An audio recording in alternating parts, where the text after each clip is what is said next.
Hello guys, welcome back to my YouTube channel. പുതിയൊരു വീഡിയോയിലേക്ക് എല്ലാവർക്കും സ്വാഗതം.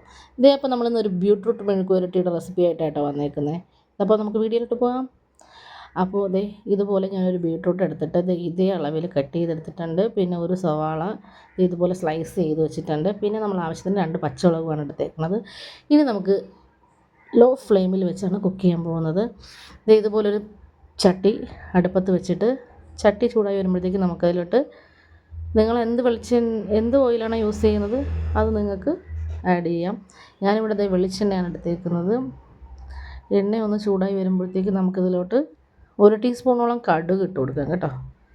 അപ്പോൾ ഞാൻ 1 ടീസ്പൂൺ കടുക് ഇട്ട് കൊടുത്തിട്ടുണ്ട്. കടുകൊന്ന് പൊട്ടി വരുമ്പോഴത്തേക്ക് നമുക്ക് അതിലേക്ക് നമ്മൾ കീറി വെച്ചേക്കുന്ന 2 പച്ചമുളക്, സ്പൈസി എന്തോരം വേണം അതിനനുസരിച്ച് നിങ്ങൾ മുളക് ഇട്ട് കൊടുക്കുക.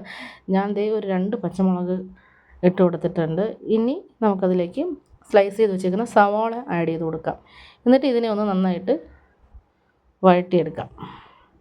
സോ ഗൈസ്, അപ്പോൾ ഇത് ഒരു ബ്രൗൺ ഷെയ്ഡായി വരുന്നവരേക്കും നമുക്കൊന്ന് വഴറ്റിയെടുക്കാം. ഇതുപോലെ നന്നായിട്ടൊന്ന് ഇളക്കി കൊടുക്കുക. അപ്പോൾ നമ്മുടെ സവാള ഏകദേശം ഒരു ചെറിയ ബ്രൗൺ ഷെയ്ഡായി വന്നിട്ടുണ്ട്. ഇനി നമുക്കിതിലോട്ട് നമ്മൾ കട്ട് ചെയ്ത് വെച്ചേക്കുന്ന ബീട്രൂട്ട് നമുക്കിതിലോട്ട് ഇറക്കി കൊടുക്കാം.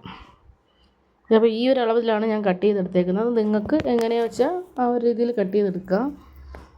ഇനി നമുക്കിതിനെ ഇതിലോട്ട് ഇട്ട് കൊടുക്കാം കേട്ടോ.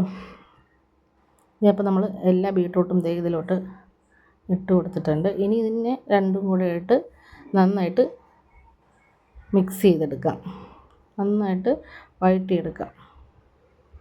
ഇതൊന്ന് ജസ്റ്റ് ഒന്ന് വഴണ്ട് കിട്ടാൻ വേണ്ടിയിട്ട് നമ്മൾ ഒരു ശകലം പേരിനും വേണ്ടി ഉപ്പ് ഇട്ട് കൊടുത്തിട്ടുണ്ട് ഗൈസ് കേട്ടോ. ഉപ്പിട്ട് കൊടുത്തിട്ടുണ്ട്. ഇനി ഇതിനെ നമുക്കൊന്നായിട്ട് നന്നായിട്ട് മിക്സ് ചെയ്ത് വെച്ച് നമുക്കിതിനെ ഒന്ന് വഴറ്റിയെടുക്കാം. സോ ഗൈസ്, അപ്പോൾ ഏകദേശം നമ്മൾ വഴറ്റിയെടുത്തിട്ടുണ്ട്. ഇനി നമുക്ക് വേണമെങ്കിൽ ഒരു 10 മിനിറ്റോളം ഇതിനെ അടച്ച് വെച്ചൊന്ന് കുക്ക് ചെയ്യാം. കാരണം നമ്മൾ ആ ഒരു ബീട്രൂട്ടിന് കുറച്ച് വേവുള്ളതാണ്. നമ്മൾ അതിനെ ഒന്ന് അടച്ച് വെച്ച് വേവിക്കാം. ഒരു 10 മിനിറ്റ് കഴിഞ്ഞ് ഞാൻ തുറന്ന് നോക്കിയപ്പോൾ നമ്മുടെ ബീട്രൂട്ട് നന്നായിട്ട് വാടി വന്നിട്ടുണ്ട് കേട്ടോ. സോ ഗൈസ്, വളരെ സിമ്പിളായിട്ടുള്ളൊരു റെസിപ്പിയാണ്.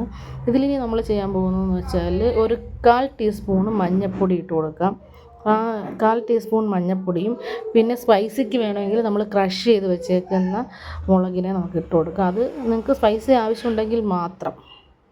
ഇനി നമുക്കിതിലേക്ക് കുറച്ച് പെപ്പർ പൗഡർ, ഒരു നുള്ളു പെപ്പർ പൗഡറും കൂടെ ആഡ് ചെയ്ത് നമുക്കിതിനൊന്ന് നന്നായിട്ട് മിക്സ് ചെയ്യാം. കാരണം ഓൾറെഡി നമ്മൾ നേരത്തെ ഉപ്പ് ഇട്ടത് കൊണ്ട് ഇനി ഉപ്പ് ആവശ്യമുണ്ടോ എന്ന് നോക്കിയിട്ട് മാത്രം ഉപ്പ് ആഡ് ചെയ്ത് കൊടുക്കുക. സോ എനിക്കിപ്പം കറക്റ്റാണ് ഉപ്പ്.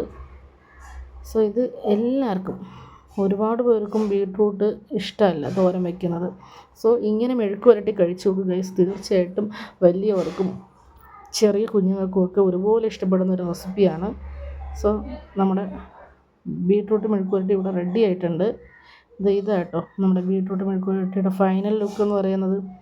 സോ നിങ്ങൾക്ക് തീർച്ചയായും വീഡിയോ ഇഷ്ടപ്പെട്ടു എന്ന് വിചാരിക്കുന്നു. ഇനി ഇങ്ങനെ കുഞ്ഞു കുഞ്ഞു ടിപ്സുകളുമായിട്ട് ഞാൻ അടുത്ത വീഡിയോയിൽ വരാം. വീഡിയോ ഇഷ്ടപ്പെട്ടെങ്കിൽ എല്ലാവരും ഒന്ന് ഷെയർ ചെയ്യുക, ലൈക്ക് ചെയ്യുക, കമൻറ്റ് ചെയ്യുക, സബ്സ്ക്രൈബ് ചെയ്യുക. ഓക്കെ ഗൈസ്, അപ്പോൾ എല്ലാവരും ഒന്ന് ട്രൈ ചെയ്ത് നോക്കുക കേട്ടോ. ഇതാണ് നമ്മുടെ ഫൈനൽ ലുക്ക്. Bye bye.